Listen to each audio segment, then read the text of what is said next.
Washingtonian Magazine once referred to Jeremy Gifford, the founder of Walters, as someone who knows how to pack a bar. Walters is located across the street from Nationals Park near the center field gate next to South Capitol Street. Bases loaded, 2 out.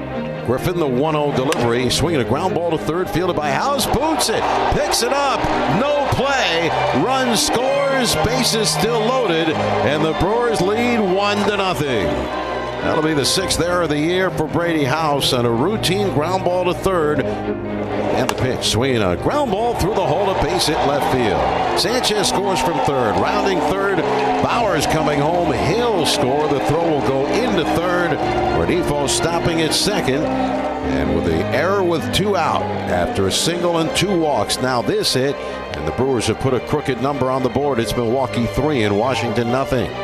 The 1-2 swung on, hit in the air to shallow left field. Coming hard is Lockridge. Going back to third baseman. Howell dropped the ball.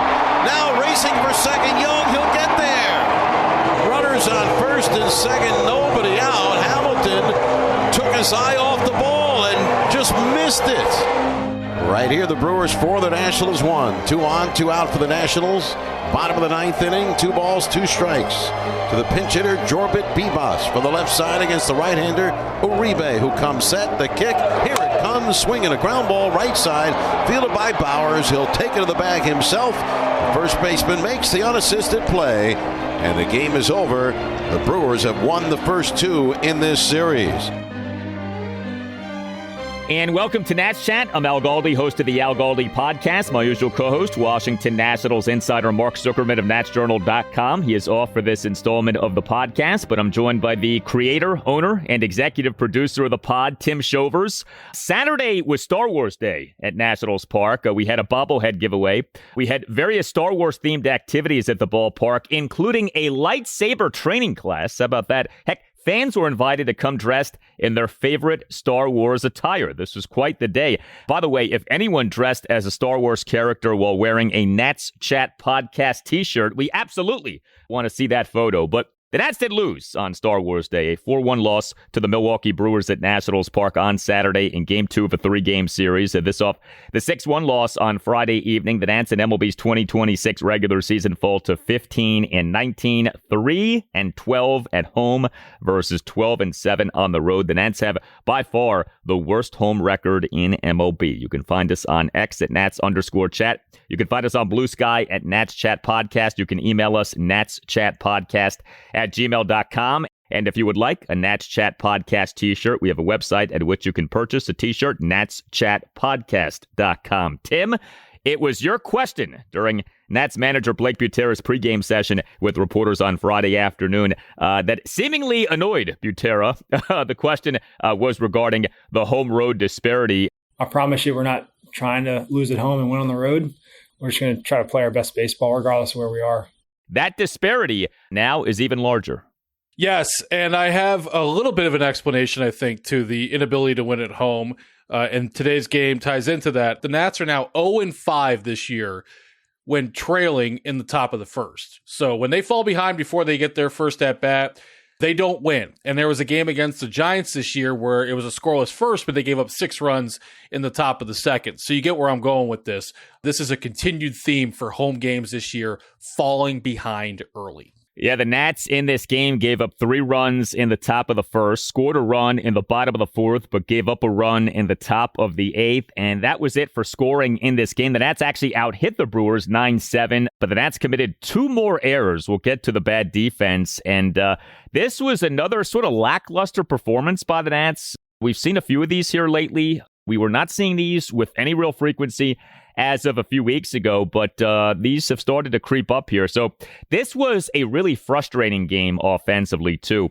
The Nats in the game, 1 run, 9 hits, 2 doubles and 7 singles, but just 1 walk, 1 for 11 with runners in scoring position. But to me, the stat of the game is this.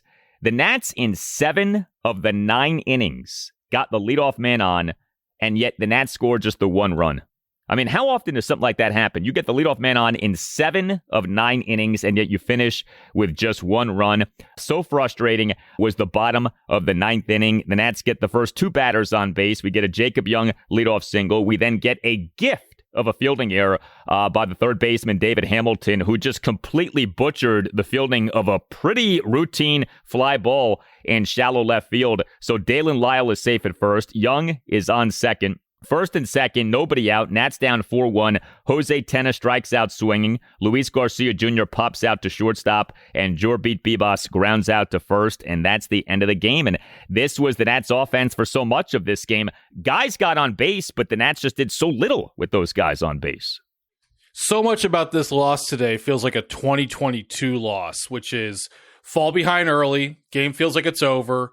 Then battle back, boys battle, that whole cliche, and Ty runs at the plate, and then they find ways to not be competitive and not get those runs and lose by multiple runs. The only oddity on this one, Al, was the stat about getting 7 leadoff men on base. That didn't happen a few years ago.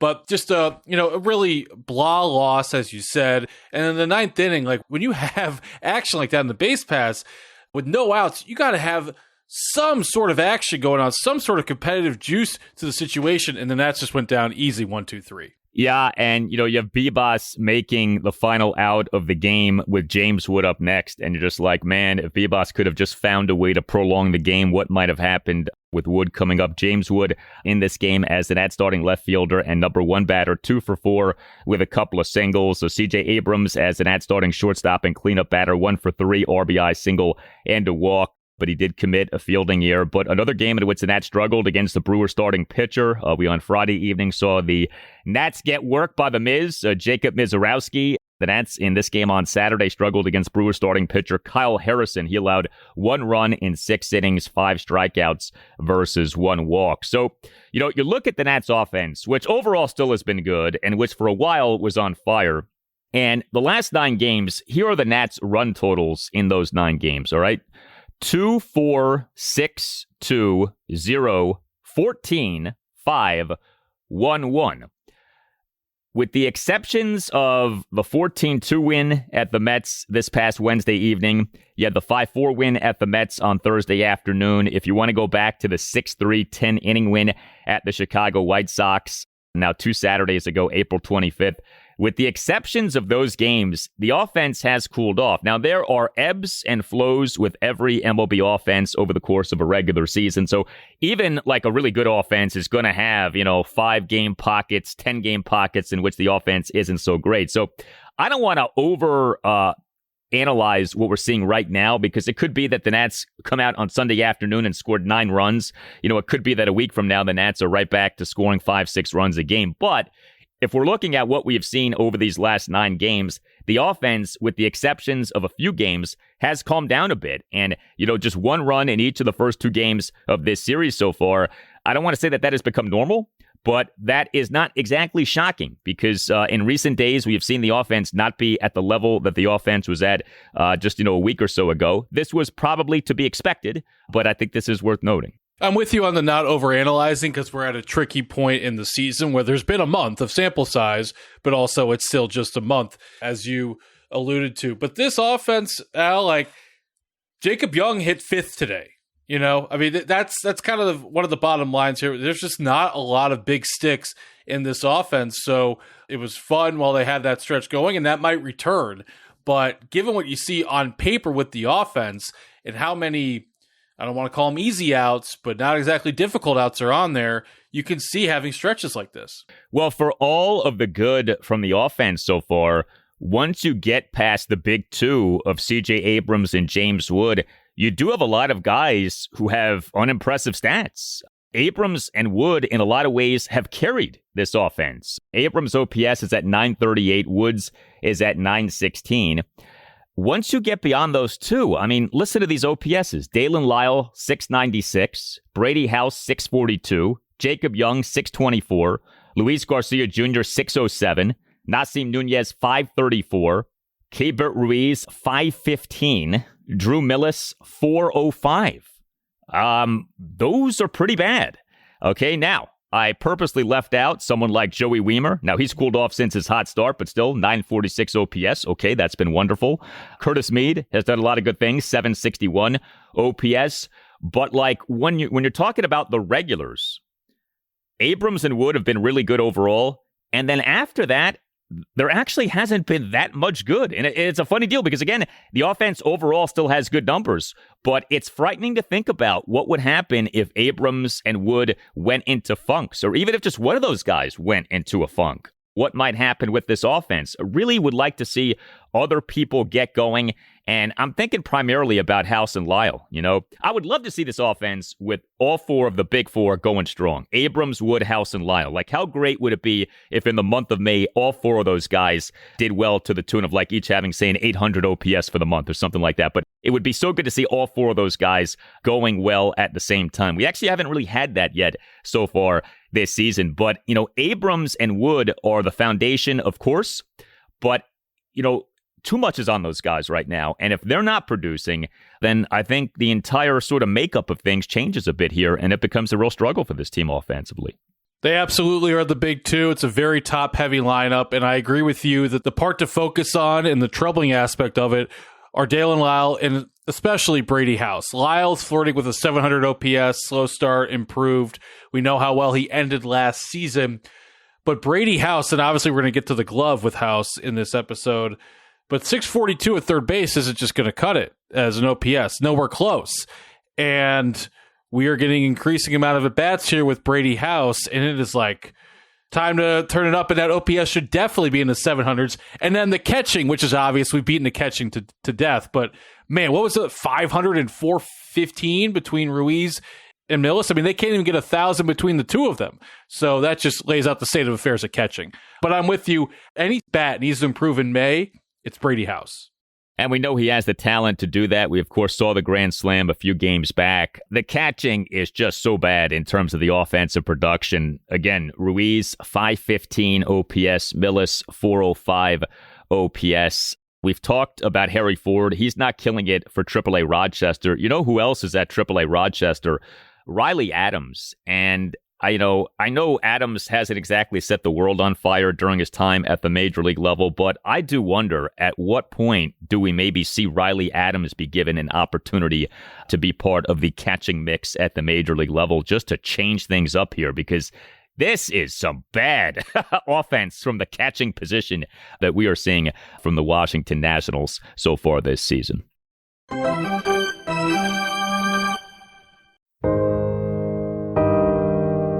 Hey Nats fans, after the exciting Nats game, have a listen to some relaxing solo piano music to unwind and help you go to sleep. I'm Tim Newmark, the composer of the Nats Chat theme song, and you can find my latest music on Spotify, Apple Music, Pandora, and anywhere you stream music. The song you're hearing now is called Improv in A-flat major, The End of the Road. Big thanks to our sponsor, BetterHelp, for partnering with us for this important conversation about mental health. This is Steve Smith here, former NFL wide receiver and host of the 89 show on YouTube. So having a counselor and working with BetterHelp, that gives you an opportunity to really start to unpack. But people don't understand, when you unpack things, you also open up a box that you're not always sure what's inside. So I think that's why seeing a professional is extremely important. If you need someone to open up to, visit BetterHelp. That's betterhelp.com/89 to get started. We've all been there. You're away for the weekend. The big game is on, and you realize you're restricted from watching. Or maybe you're trying to check the latest lines on your betting app, but your local network is blocking the site. These are the ultimate unforced errors. You can prevent this from happening to you with IPVanish. IPVanish is the powerhouse VPN designed to keep you in the game no matter where you are. IPVanish helps you stay connected to your favorite team and streaming services while you travel. But it's not just about watching the game. For the bettors out there, IPVanish provides an extra layer of security and privacy that helps you access your account safely on public Wi-Fi. Plus, IPVanish is lightning fast, so you won't have to worry about lag during those crucial live betting moments. Right now, get a massive discount at IPVanish.com. That's IPVanish.com to get started today. Secure your play and go to ipvanish.com. 0-2. Swing a line drive right side. That's through for a base hit. Meade's going to be waved around. Frelick will just play it in towards second base, and the Nationals are on the board. It's 3-1 Milwaukee. C.J. Abrams picks up the RBI single through the right side. He has a team-leading 27 RBIs. The Nationals cash in on the leadoff double here in the fourth. Well, the Nats starting pitcher in this 4-1 loss to the Milwaukee Brewers at Nationals Park on Saturday was Foster Griffin, who, as we all know, clearly has been the Nats' best starting pitcher so far this season. He allowed 3 runs, all of which were unearned in 6 innings. He gave up just 3 hits, all of which were singles. He did issue 4 walks. He did record just 3 strikeouts. He threw 97 pitches, 57 strikes, 40 balls. Griffin, in the top of the first, allowed 3 runs, all of which were unearned, as he gave up 2 singles, issued 2 walks, and was victimized by a bases-loaded fielding error by third baseman Brady House, who botched the fielding of a grounder by Luis Rengifo. And again, that happened with the bases loaded. The 2 singles, the 2 walks, and the error all happened with 2 outs. Now, Griffin struggled in that top of the first through 31 pitches.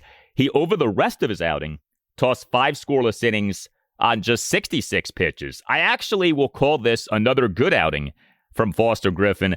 What did you think? I agree with good, soft good, lowercase g, if you will, on it. Easy to blame Brady House for the big first inning. He makes the play, scoreless first inning, and it's 0-0 heading into the bottom of the first. But you talk about the 4 walks that Griffin issued. Back-to-back 2-out walks. Inning begins by getting the first 2 outs right away. Gives up a hit to Contreras. I get that. But you can't issue back-to-back walks like that in bases-loaded situation. So Griffin has to move past that. I know we're getting greedy here with Foster Griffin, given where our preseason expectations were. But I am glad he settled down. He kept the Nets in it. Any sort of offense, and they would have overcome the first inning. It's just they didn't have it today. So caught bad luck in the fielding, but for a day that didn't go great, I think as a Nats fan, you got to take it as long as this Foster Griffin fairy dust continues.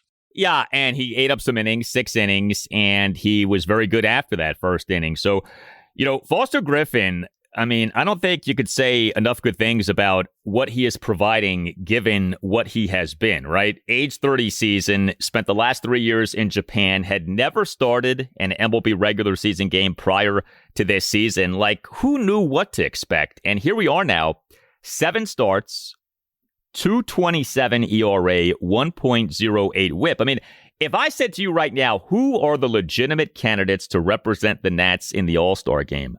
You're talking James Wood, you're talking C.J. Abrams, and yeah, you're talking Foster Griffin. Are you not? Is Griffin not a candidate to be an all-star for the Nats? Al, I love that you said that, because these are the kind of things you just don't talk about in April. But now once it's May, hey, it's start talking about the All-Star game. If he pitches well this month, we're going to go into June, and this is going to be a storyline on our podcast every 5 days. Like, get Foster Griffin into the All-Star game. I don't think we settled on a name for what his days are. Mark threw out Griffmas. Please email natschatpodcast@gmail.com if you got something else. He's the only pitcher that's in the running at all for the All-Star game, obviously, other than the big 2 on offense. Well, we last year, I think it was actually you and me on an installment of the podcast, talked about what do we call days on which Mackenzie Gore pitches, and I think we ultimately settled on McKenn's Day, which was like perfect. I thought that worked so well. I don't know that there is like a perfect word for the days on which Foster Griffin pitches, but you never know. So we'll leave it to the wisdom of crowds and see if people can come up with something. But yeah, Foster Griffin is right now, okay, this can change, but right now is an all-star candidate. You have an ERA at 2.27 over 7 games, all starts. You're an all-star game candidate, all right? I'm not saying he's going to make it, all right? I'm not saying he's necessarily even more deserving than C.J. Abrams or James Wood, but 2.27 ERA is really good to see. And, I mentioned the whip. It's not like he's doing the thing of he's got a super low ERA, but he's putting a ton of guys on base. Even with the walks in this game, the whip is still at just 1.08. So good work by Foster Griffin. And I will say this. Lately, the Nats starting pitching has been better. I mean, we know how it was just a few weeks ago, where it was both the starting pitching and the relief pitching that were wretched. Okay. I mean, really, really bad. Lately, the starting pitching has been better, and the bullpen work actually has been better too. Now, there's still a ways to go But, it for a while was like unthinkable, the idea of a Nats starting pitcher going at least 6 innings in a game. We now have seen this a decent amount over the last week or so, and that's improvement. That's progress. When it came to the Nats relief pitching in this game, we had 2 Nats relievers combining to allow 1 run in 3 innings. Brad Lord allowed 1 run in 2 innings. He tossed a scoreless top of the 7th, despite giving up a 2-out single, issuing a 2-out wild pitch, and issuing a 2-out intentional walk. He in the top of the 8th allowed a run as he gave up 3 consecutive 1-out singles and issued a 2-out walk. Lord over his 2 innings threw 50 pitches. And then we had Orlando Ribalta in the game. He tossed a perfect top of the 9th. The Nats on Saturday afternoon announced having recalled Ribalta from AAA Rochester, and the Nats on Saturday afternoon announced that Cionel Perez, who pitched on Friday evening, had cleared outright waivers and had been assigned outright to AAA Rochester. And I think that this is worth getting into here a bit. So we know how the Nats president of baseball operations, Paul Taboni, has been with all of these roster moves, especially regarding the bullpen. But when it comes to Perez being on waivers, so the Nats had not announced that Perez had been placed on waivers. The Nats only announced it after the fact, announced that he had cleared outright waivers and been assigned to AAA Rochester. The way that waivers work, and I texted with Mark on Saturday afternoon to double check this, but you don't just put a guy on waivers and then like a few hours later he clears. You have to do that. Normally it's like a day before, okay? So I think it is absolutely safe to say that Perez had been placed on waivers prior to pitching on Friday evening, and he pitched well in that game. He tossed 2 scoreless innings. Now, this kind of thing likely happens more than we realize. Teams put guys on waivers to see who clears, and then if a guy isn't going to clear, if he's going to get claimed, you maybe pull the guy off waivers, okay? So I'm not trying to say like this is like some unprecedented occurrence what the Nats have done with Cionel Perez, but I think this is so interesting. Paul Taboni right now is like a day trader with these bullpen moves. And, whether you have options or you don't, he's going to find a way to make you optionable, whether it is by DFAing you, whether it is by putting you on waivers. Like, he's going to find a way, if you just work some innings, to be able to get you off the Major League active roster and get somebody else up. And even if it comes down to we're putting you on waivers, we're pitching you that evening, and regardless of how you do, you're out the following day, which is what just happened with Cionel Perez. So go figure. My guess is this is going to be his style, and this is to expect this moving forward. Not that I follow the Tampa Bay Rays closely, but I do follow the Brewers a bit closely, and it does seem to be this is how these sort of teams operate, and I expect the Nationals to follow suit. I didn't know you could pitch, or I didn't know you could play while on waivers, but I guess I learned that today. And Ribalta, I'm glad that he's getting another chance because he was sent down after he got the final outs last time. So give this guy a shot, and it's going to be a revolving door of guys this year. Like in September, we're going to look back at some of these names and be like, I totally forgot that guy was on the team in April and May. I mean, it's just going to be, there are going to be a ton of new relievers by the time we get to the end of this season.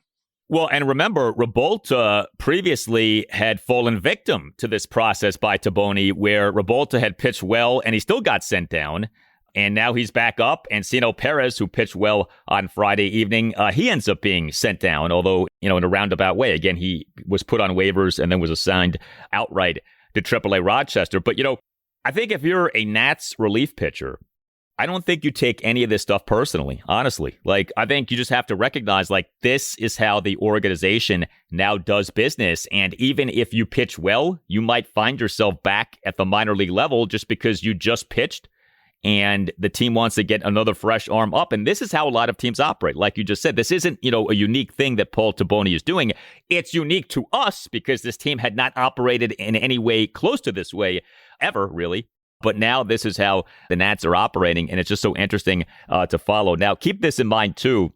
So we on Friday had reports that the Nats are signing a reliever, Max Kranick. That signing, as of the taping of this podcast, still has not become official, but that is a part of this mix too. Now, Max Kranick is a guy who has pitched at the major league level, but he has dealt with a good bit of injury in his career. He underwent Tommy John surgery on his right elbow in June 2022, underwent right flexor tendon surgery in July 2025. So, yeah, a lot of moving parts with the bullpen, and that's just how this is going to be. And, the bullpen has been better, pitched well in the previous series. So far in this series, you had 2 runs, both of which were unearned in 4 innings in game 1, and you had 1 run in 3 innings in this game number 2. But, man, another series loss for the Nats at Nationals Park. They already have lost this series, and now the Nats, off having authored a 3-game sweep at the Milwaukee Brewers just a few weeks ago, April 10th through the 12th, now in danger of being swept. We'll see what happens on Sunday afternoon. A 135 start.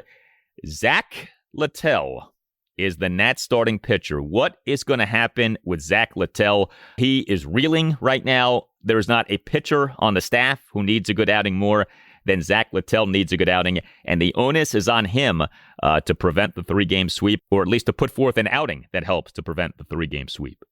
Right after the press conference for Blake Butera on Friday afternoon before game 1 of this series, walk outside afterwards, and Butera's there already, and I see him talking to Zack Littell. And standing there, they're chatting while the team is taking infield drills, and I was like, I was close, but I couldn't hear what they were saying. I thought, man, I would love to hear what this conversation is. I mean, what are they actually talking about? But with Littell, the next few starts are really, really key. He signed for too much money for us to start talking about should he be on the team or not at this moment. But these have been terrible starts, uncompetitive starts. If he struggles early on Sunday, then this is going to be a sweep. And you just want even like 4 runs in 5 innings. I mean, that is such a little ask. I think that might even be textbook definition of quality start. I'm not even sure. But something along those we're looking for. I'm looking for 5 innings, 4 runs. That is such a low bar. But at this point, it would be improvement for Littell. Yeah, quality start is 3 runs in 6 innings. That's the minimum threshold, which, by the way, is ridiculous. It works out to an ERA of 4.50. And if you allow 1 run in 5 2/3 innings, that is not a quality start. But if you allow 3 runs in 6 innings, that is a quality start. So that's the flaw in that stat. But Zack Littell, 6 games, 5 starts, ERA of 7.85, whip of 1.74. I brought this up a few episodes back off his last outing. He has allowed 13 home runs. He has recorded 16 strikeouts. He has nearly as many home runs allowed as he has strikeouts. That is frightening. I didn't even know if that was possible, but apparently that is. So we'll see here. Rooting for the guy. And, the Nats, at times when they've gone with the opener strategy, haven't announced that until the morning of the game. I do wonder if we might get that come Sunday morning, or, if the Nats are going to have Littell, in fact, begin the game, and we'll see what he does. But clearly the home run is the biggest concern with Littell. If he keeps the ball in the ballpark, you'd like to think he has a chance to do a good job. I would think, it'll be a pretty quick hook. Like, you're not looking for this guy to go through the lineup 3 times. It's probably, a 5 and dive type outing. If he's given you 2 runs in 5 innings, you get him the heck out of there. Okay, let's not mess around with this, especially considering the Nats have an off day on Monday. So, you can push things a little bit with the relief pitching. But yeah, it would be such a shame for the Nats off the really nice road trip to get swept by the Brewers in this series and to continue this inexplicable run of just performing poorly at home. So, hoping for some good stuff come Sunday afternoon. Yeah, if they lose on Sunday, that's a sweep at home, and they still only have 3 home wins, and that carries over into Tuesday. And what has before been just kind of a little bit of a trend becomes a real thing if this keeps moving on. So it would be great to avoid the sweep, and then maybe try and win a series against Minnesota this week.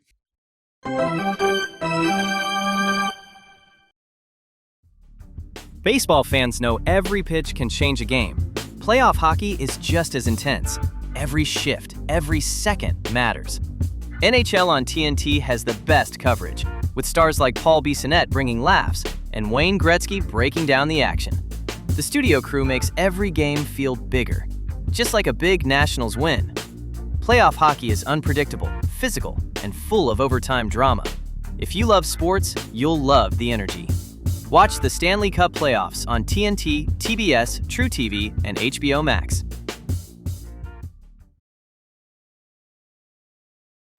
Look, we want to play winning baseball. We want to win a lot of games, and in order to do that, we can't make this many mistakes. To lead the league in errors, we can do all the work we want to pregame, but If we're not looking at what that work is and not making adjustments to it, then we're not doing our job, and we're going to adjust our pregame work, and we're going to try something a little bit different. So you were at Nats Park on Friday prior to the game.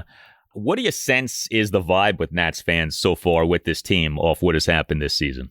I think people overall are happy and encouraged. There are some things to like so far. I don't think a single person has lost the plot here and knows that this season will not be extending into October. But I think that people are just happy to have new thought and move on from the previous Rizzo era, as much as everyone loves the World Series. Like, it was so clearly time. And there's a refreshed feeling. And also, Al, last year, you talk about being at the ballpark. Really, my best answer to that is that things were so crummy the final few months of last season. Once Miguel Cairo took over and we were all just counting down the days to the end of this season, it spread into the entire ballpark, and I thought into the fan experience as well. And glad to not have that vibe this year at Nats Park. Yeah, there is, I think, very much a renewed energy, and I think there is optimism and there is buy-in from a lot of fans with the new process, which is great to see. I think that there should be buy-in. Now, we got to see how the rest of the season goes, and we'll see where we are come August and September, right? We are now just into the month of May, but, I definitely sense it from the people I've talked to, from the feedback we get, the emails, the posts on X. Like, I think there is, first of all, a recognition of where this team is at, but second of all, I don't know if excitement is maybe too strong a word, but like I said, buy-in with the approach that the team is taking. And the overall great offensive success has rewarded that buy-in of, hey, this thing is working. Now, the pitching has been a different story, but the pitching has been better here lately. So, the big thing now in a lot of ways is the fielding. And not that errors are a great way to evaluate defense in baseball, but for what it is worth, the Nats now have an MLB worst 32 errors. And a big topic during the Blake Butera postgame press conference on Saturday evening was the Nats in this game committing 2 more errors, including that aforementioned Brady House error. And Butera it was interesting to me. He talked about how maybe what needs to happen is a ramping up of the intensity when it comes to how this team practices defense. We can't lead the league in errors and expect to win. Now, I don't know that all of a sudden takes a bad defensive team and turns it into a good defensive team. And also, again, you can't just judge a team by errors. So, once we get more of a sample of the season, you can really start to sink your teeth into some of the defensive metrics and look at defensive runs saved and outs above average. It's not like the Nats right now rate supremely well in those categories, but I'm always reluctant to start really reading a lot into those categories this early in a regular season. But if you're just going by errors, MLB worst 32 errors for the Nats. And by the way, it's not even close when you look at where the Nats are and the second worst team. So I think it's safe to say defense has not been stellar. There are individuals who seem to be doing a pretty good job, but especially lately, there has been a real sloppiness, and there have been costly errors. I think about that House error on Saturday, bases loaded. You can't have that. Okay, and Brady House to me is not a bad defensive third baseman. He certainly has looked good enough at times to where you feel like this guy is going to be a good defensive third baseman. When the bases are loaded like that, you cannot butcher the fielding of a grounder the way that House did. The errors are adding up, especially for Brady House. He's up there for the league lead. And I thought Blake Butera's comments afterwards were very interesting. Learning third base, especially at the major league level, is not easy, but it's our job as a staff to help him adjust to third and get better at it. Seems like he's getting frustrated a lot by House's defensive performance. I think that's something to monitor in the next few weeks to see how much of a trend this becomes. We are encouraged and we're happy to see things that are a little bit better and they're a bit more competitive, but they cannot be the worst defense in baseball by a mile every single year. Like, that one thing alone has to get better, and we're getting nowhere close to that. And based on what we're seeing, I don't think that's going to necessarily change anytime soon. Well, you have run prevention, right? And under the umbrella of run prevention is pitching and also is defense. And if the pitching is going to be as it has been, then you would at least like for the defense to be good. And the defense has been at best so-so, and I think especially lately, not especially impressive. And the defense is costing the pitching, which actually has been better lately. All right, Nats Chat is on the radio Sunday morning 9 to 10 on ESPN Richmond, which is 106.1 FM in the Richmond, Virginia area, and Sunday morning 9 to 10 on ESPN Radio 94.1 in the Virginia Beach area. All Nationals radio highlights on Nats Chat are courtesy of 106.7 The Fan. For Tim Shovers, I'm Al Galdi. We thank you for listening, and we'll talk to you next time on the Nats Chat podcast. First pitch to Ortiz, a breaking ball hammered high in the air to right field, down the line. Back goes Castro. He looks up. You can't forget it. It's a home run onto the roost of the Nest Picnic Pavilion. The Red Wings have gone back in front on Ortiz's second two-run homer in as many days. 6-5 Red Wings. It's a breaking ball right in the middle of the strike zone, and Ortiz walloped it